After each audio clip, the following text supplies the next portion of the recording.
The Lord be with you. and with your spirit. A reading from the Holy Gospel according to Matthew. Glory to you, O Lord.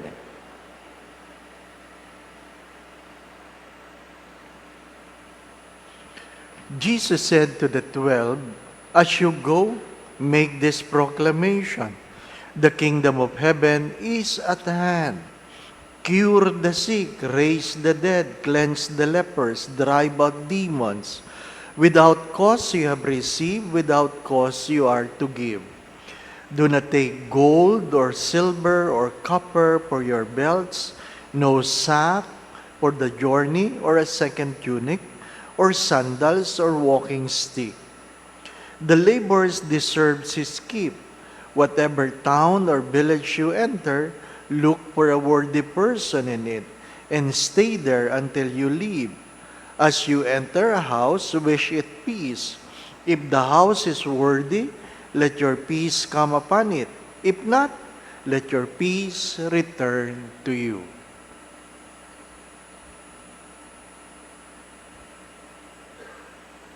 The Gospel of the Lord. Praise to you, Lord Jesus Christ.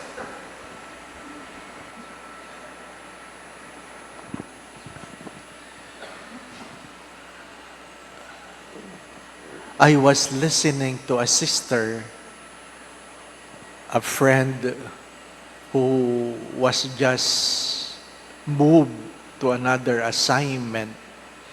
At sabi niya, "Father, pagdasal mo naman ako. May bago akong assignment." At sabi niya, "Nalulungkot lang ako kasi yung pumalit sa akin, sinisiraan ako para namang wala akong ginawa sa 7 taon." Immediately natawa ako, sabi ko, ang comment ko kagad meron din kayong ganyan? Kala ko sa pari lang. Ano pa? My dear friends, my brothers and sisters, it's a sad story, but it is true. Even in companies, even in offices, di ba?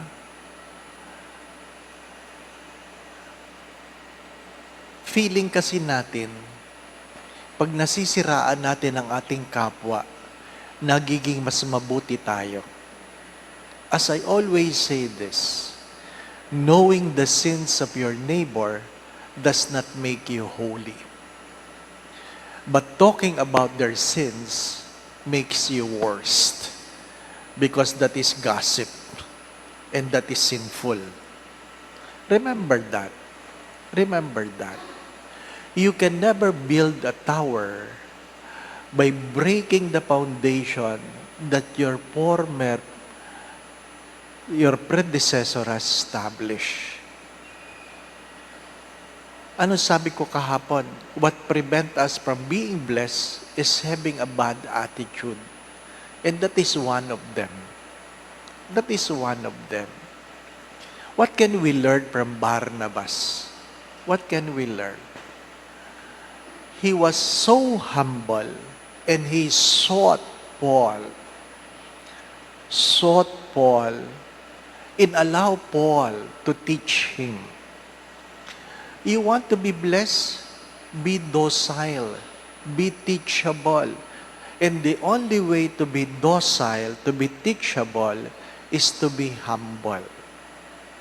You can never be wrong by being humble. Remember that. You can never be wrong by being humble. If you want to excel, let your work speaks about you, not your mouth. Remember that. If you want to excel, if you want to be known, let your work speaks about you, not your mouth. Not even your friends. Not even your friends. Hindi ko makalimutan ito. Nang lumipat ako sa isang parokya, siyempre, yung mga hindi makabangka noon, gusto nilang bumangka ngayon, di po ba, no? So, sisiraan nila yung dating kura paroko. At sasabihin nila lahat ng kapintasan. And I was so quiet that made them curious why I so quiet. Later on, some of them asked, ba't hindi kayo nagsasalita, Father? Ang sagot ko lang kasi alam ko na, ang alin, Father, na pag alis ko, sisiraan nyo rin ako. Yun ang tunay na kwento Kaya huwag kayong maniniwala doon sa sumisira sa ibang tao sa harapan ninyo. Kasi pag talikod ninyo, gagawin din sa iyo yun. My dear friends, my brothers and sisters, ano sabi sa gospel? Well, and every servant, isa lang. You wish and you pray for peace. When you enter a house, you enter a community, you enter a new job, you enter a new assignment, pray for peace. Pray for peace. God did not even say, pray for success. God did not even say, pray for what? Abundance? No. Pray for peace. Pray for peace. Diba? Mahalaga yung pag ikaw ay pinaglalamayan, nakangiti ka. Diba? Masaya siya, no? Kaysa doon sa ikaw pinaglalamayan, patay ka na, nakasimangot ka pa. Hindi pa ba, no?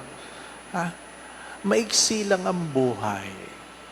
As many times I have said this, your works will not precede you because God knows what is in your heart. Hindi naman tayo titimbangin ng Diyos kumpara sa ibang tao.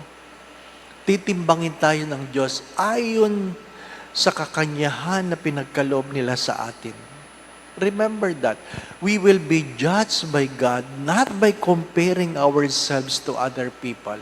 We will be judged by God according to the gifts that He has given us. Do not forget that.